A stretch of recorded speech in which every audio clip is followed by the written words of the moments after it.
Buenas tardes a todos, hoy vamos a hablar acerca del EPS, bien conocido en nuestros hogares o en el uso común como icopor. Los sitios más comunes donde nos lo encontramos son en cafeterías, restaurantes y demás. Otro lugar donde también lo podemos encontrar son en los eventos sociales de las personas más pequeñas, los eventos sociales para niños.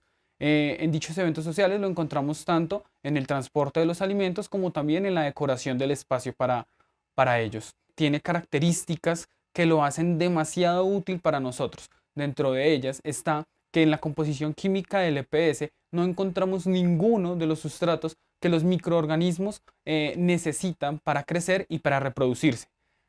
Al suceder esto, hace que el licopor sea un elemento demasiado higiénico y da la confiabilidad, la tranquilidad de transportar en ellos alimentos sin que se vayan a ver afectados por estos microorganismos. También tendremos otra característica como que es un elemento hidrofóbico. Al decir hidrofóbico queremos decir que tiene cierto grado de impermeabilidad, lo que permite que este elemento no absorba agua en su composición química. Otra de las características demasiado importantes es que el icopor es un elemento que no es degradable.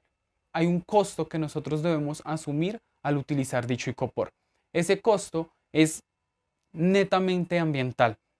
El costo que nosotros estamos pagando es que, como lo dije al principio, el expanded poliestireno es un plástico que es expandido y posteriormente es comprimido mediante aire para entregar un producto final. Este plástico es un derivado del petróleo. Al ser un derivado del petróleo, estamos hablando de un recurso no renovable. En su tratamiento, en su uso, en su procesamiento, está siendo manejado de manera irresponsable por grandes industrias. Para una explicación un poco más profunda, hemos decidido contactar a Andrea Costa. Ella es una bióloga, la cual vamos a... Buenos días, nos encontramos con Andrea Costa. Eh, Ella nos va a colaborar con una entrevista sobre el icopor y Andrea, cuéntanos sobre ti. Hola, buenos días. Bueno, pues soy bióloga. He tenido la oportunidad de trabajar hace más de 5 años en el sector ambiental, desde el sector público en el Ministerio de Ambiente y Desarrollo Sostenible y desde el sector privado en una empresa de consultoría ambiental. Andrea, cuéntanos qué responsabilidad social le atribuyes tú a nivel local al distrito en cuanto a la recolección, el reciclaje y el manejo del EPS. Ok, yo creo que responsabilidad más que social es una responsabilidad como económica y técnica que tiene el distrito frente al uso y manejo del poliestireno, en este caso expandido, ¿cierto? Llamado icopor. Y creo que más allá de esa responsabilidad como técnica que tiene el distrito, pues el distrito en última somos todos. Entonces yo creo que hay una responsabilidad en toda una cadena de valor del uso del icopor que involucra desde la toma de decisiones del distrito hasta lo que hacemos como consumidores pues en la ciudad. Una cosa obviamente que sí debería hacer el distrito es generar como esos mecanismos adecuados a nivel económico para que el icopor sea usado, o sea reusado o sea manejado de la manera correcta. Como bien sabemos, la degradación del icopor es ¿cuánto? Es cero, básicamente. Y esa degradación del icopor cero pues motiva o debería motivar al distrito, por ejemplo en este caso la Secretaría de Ambiente, a generar los mecanismos para su reuso y generar los mecanismos que implica no sé, fortalecer, digamos, las recicladoras, porque hoy en día las recicladoras no están ganando con el reciclaje del icopor, ¿cierto? No están ganando porque eso no genera réditos, no están ganando porque más o menos, no sé, una tonelada de icopor está valiendo muy poco para un reciclador, ocupando grandes espacios o implicando una gran movilidad de este material. Entonces lo que sí debería generar el distrito, los tomadores de decisión, es incentivar esas cadenas de negocio que de verdad hagan que eso sea rentable. Desde que no sea rentable el uso, el reuso o el reciclaje del icopor, eso no va a tener como importancia. Y otra cosa es que si no generamos como una sensibilización apropiada en los usuarios del icopor, pues tampoco estamos atacando en últimas la demanda. Entonces yo creo que es hay que actuar en doble vía. Hay que actuar en la oferta y hay que actuar en la demanda. Es decir, hay que trabajar con las empresas que están produciendo el icopor, para ver cómo el distrito hace una transición ordenada hacia otro tipo de elementos, hacia otro tipo de materiales, pero también cómo atacamos los usuarios. Porque yo creo que es un trabajo que desde la responsabilidad social el distrito debería hacer. Entonces, uno, motivando las cadenas productivas o haciendo que las cadenas productivas en cuanto al reciclaje sean mucho más rentables, y otro, incentivando a los usuarios a que reemplacen esos materiales o a que limiten su uso por completo. Entonces creo que es como en esa doble vía. Sin duda el distrito va a tener una responsabilidad súper importante en el manejo y uso de estos elementos. Andrea, cuéntanos de uno de los tantos daños ambientales que causa el icopor, ¿cuál consideras tú que es el más dañino para el ecosistema colombiano? Ok, bueno, son varias cosas. Uno podría hablar de un solo daño, pero es casi que imposible hablar de uno solo. Los problemas ambientales del uso del poliestireno expandido son múltiples, son infinitos. Digamos, si uno lo tiene depositado en un relleno, pues uno sabe que eso depositado en relleno nunca va a ser degradado, nunca se va a degradar. Por lo tanto, pues sus componentes químicos van a estar produciendo, digamos, emisiones de dióxido de carbono, emisiones de óxido nitroso, un montón de emisiones que afectan la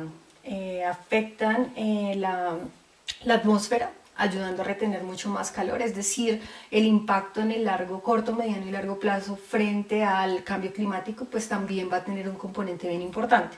Por otro lado, el icopor, uno de los grandes daños ambientales es que cuando pues muchos de estos llegan al océano, por ejemplo. O sea, es muy fácil que lleguen al océano, y ustedes bien conocen que hoy existen las grandes islas de plástico en el Pacífico y en el Atlántico, que son islas de millones de toneladas de plástico, incluidas el icopor. Pues hay dos daños básicamente. Uno, que son daños mecánicos asociados a las especies marinas, es decir, que hay enredamientos. Entonces lo que nosotros vemos en los videos, como que la tortuga se le enredó la parte del caparazón, está enredada su cabeza, o cuando los peces pues quedan atrapados por causa de estos elementos o de estos materiales. Pero por otro lado también hay unos efectos biológicos. ¿Cuáles son los efectos biológicos? Son aquellos que están relacionados con cuando los peces consumen este tipo de materiales. Entonces, cuando los peces consumen este tipo de materiales, pues hay una cadena biológica que en últimas ese pez que se comió ese icopor y que tiene componentes que hoy en día sabemos que son cancerígenos, pues llegan a la casa, llegan ese pescado, llega a nuestra casa y nosotros lo estamos consumiendo. Entonces, más allá de ese impacto ambiental de causar la muerte masiva a grandes especies, a especies que nos prestan un valor ecosistémico supremamente alto, pues también existen unos daños asociados a la salud humana, que son muy, muy riesgosos y que ya sabemos que pues pueden causar cáncer por los componentes básicamente del estireno. Entonces yo creo que entre esos impactos son los más graves. Pensar que el icopor llega al océano y que tampoco va a ser degradado y que no sabemos cómo manejarlo. Yo creo que eso es uno de los impactos más graves. Bueno, Andrea, hay ciudades en países del primer mundo, como en Estados Unidos, algunas de ellas New York, Washington, otras ciudades del mundo como París o Toronto, están discutiendo el uso o la prohibición del EPS. ¿Tú consideras que una medida tan drástica como el prohibir el uso del EPS debe ser traída a Colombia? Okay, yo creo que es algo que uno podría discutir. Sin duda, las leyes en contra del uso sí dan una señal al mercado de que eso debe reducirse de una manera importante. Creo que hay que hacer varias cosas. Yo creo que hay que hacer algo que se llama garrote y zanahoria. Entonces garrote es cuando tú dices, listo, vamos a limitar de manera consistente el uso de uno de los materiales.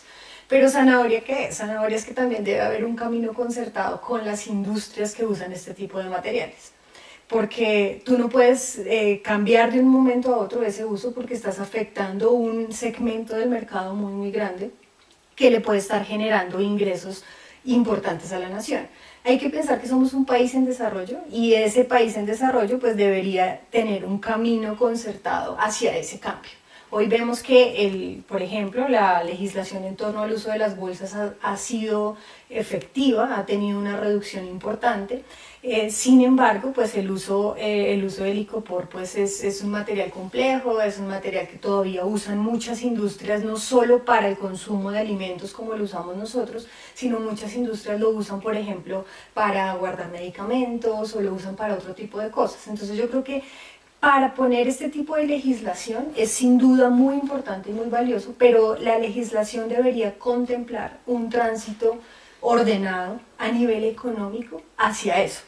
Entonces, es decir, si hoy le estamos prohibiendo a la industria eso, entonces es porque tenemos una opción B, una opción C, una opción D, y que le estamos brindando al mercado una opción adicional para el reemplazo de ese icopor.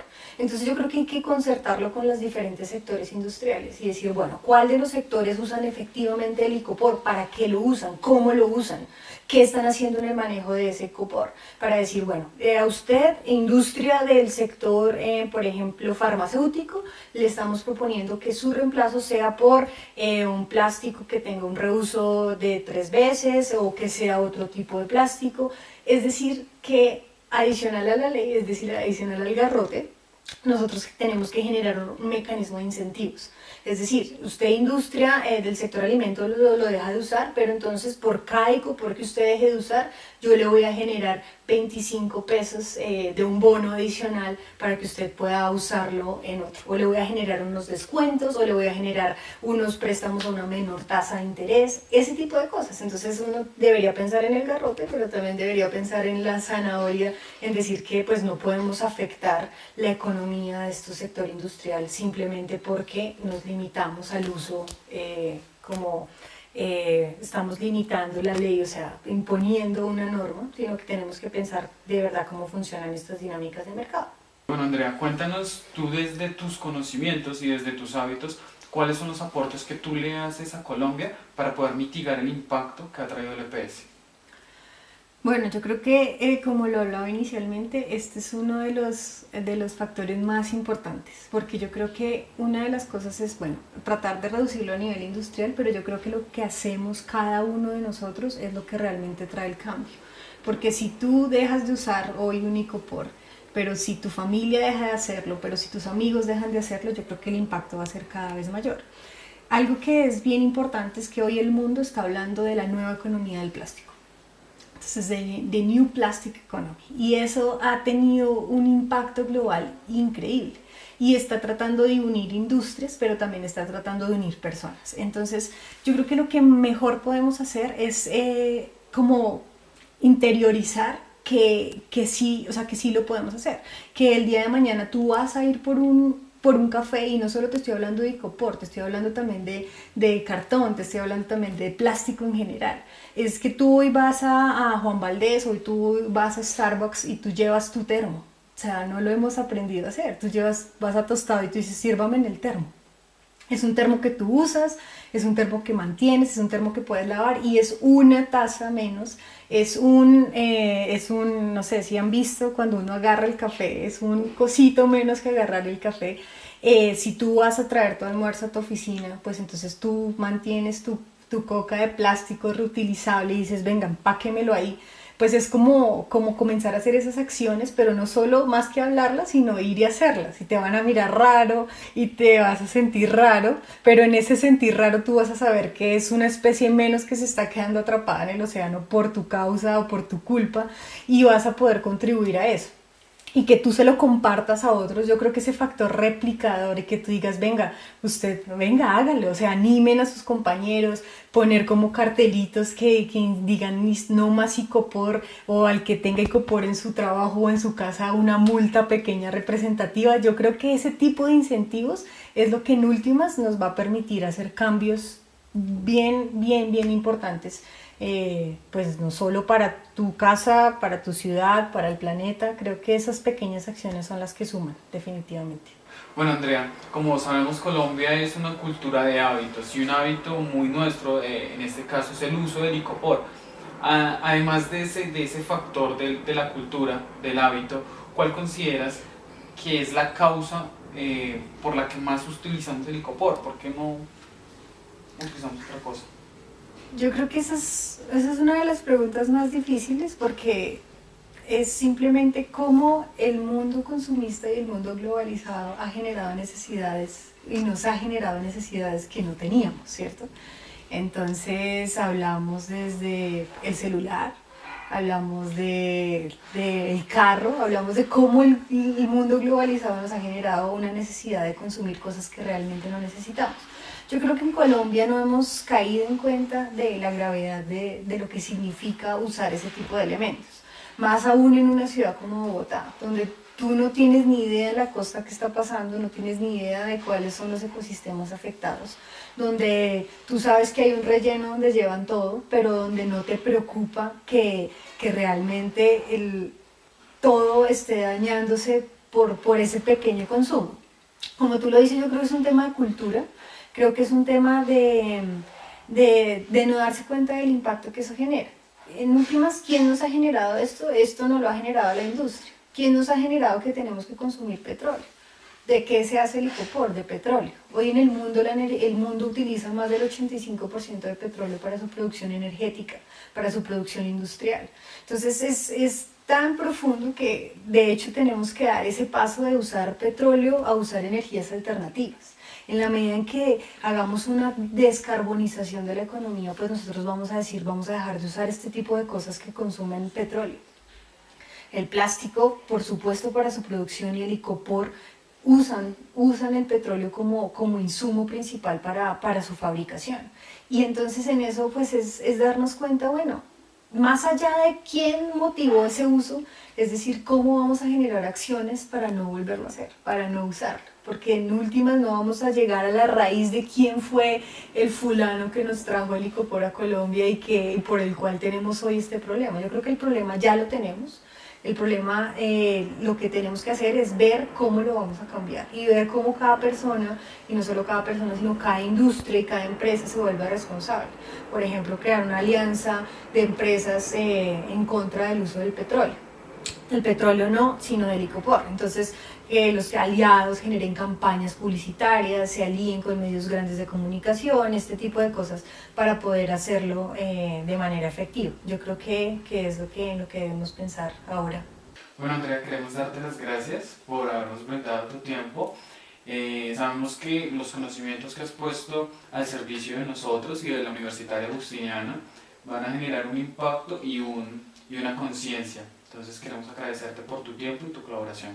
No, a ustedes muchas gracias y yo creo que quienes van a generar el impacto y el cambio pues son ustedes. Es que la universidad pueda generar este tipo de iniciativas y no solo como ejercicio académico, sino que incentiven a los estudiantes un factor de innovación para la solución de problemas. Yo creo que es lo más importante, que en ustedes está como ese liderazgo y esa oportunidad de cambiar. No puede ser en el mundo, pero si bien en su universidad, el consumo del licopor en sus casas, en sus trabajos y poder generar ese pequeño impacto creo que es lo más valioso. Entonces, no, felicitaciones y creo que es un camino bien interesante que tienen por recorrer y bueno, mucha suerte.